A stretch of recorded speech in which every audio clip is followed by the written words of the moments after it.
Hi guys, for today's video ay pupunta po ako ng Philippine Consulate para magpa-verify ng bago kong kontrata.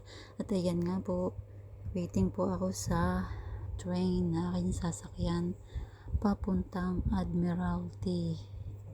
Doon po kasi yung Philippine Consulate.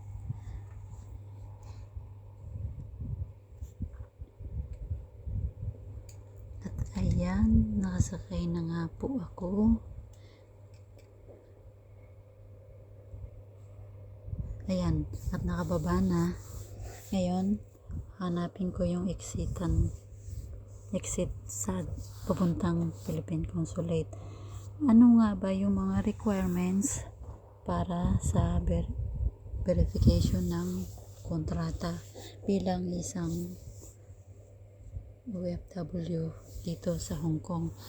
Una, kailangan po make sure na kompleto yung mga documents na kakailanganin para di po masayang yung effort sa pagpunta. Requirements number 1, yung photocopy ng Hong Kong ID na may contact number na nakasulat, Hong Kong ID ng sa amo at saka sa helper, photocopy po. Tapos yung photocopy ng passport ng helper, sulat din po doon yung email address ng OAC. Then yung bagong visa, working visa, at saka yung 3 copy ng kontrata. Bakit po 3? 4 bali yun. Yung isa nakuha na ng immigration. Yung isa kukunin ng Philippine Consulate, yung 2 matitira is para sa amo at saka sa akin. Yun. Tapos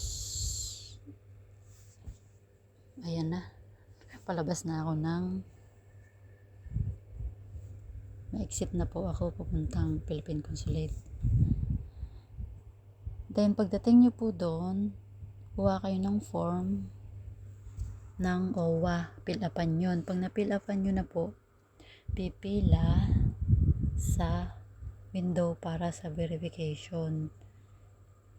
Checkin po doon kung kompleto yung mga documents na kailangan. Tapos pag okay po yung mga documents, magbabayad kayo doon ng $80 each KD. Then after po doon, bibigyan kayo ng resibo. Keep nyo po yung para sa releasing. Tapos pila po kayo doon sa window sa OWA, ibibigay nyo yung form na pinirmahan. Tapos magbabayad po doon ng 196 HKD.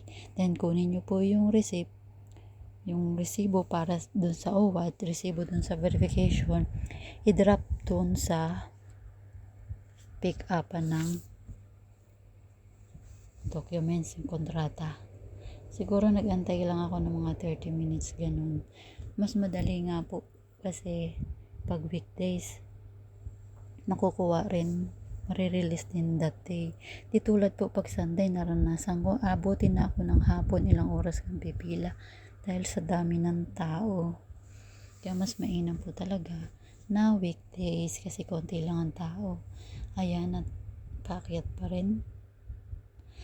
Salamat po sa inyong panunood, na may natutunan o may nakuha kayo tips about sa akin video. Ayan na nga po, tapos na ako dyan.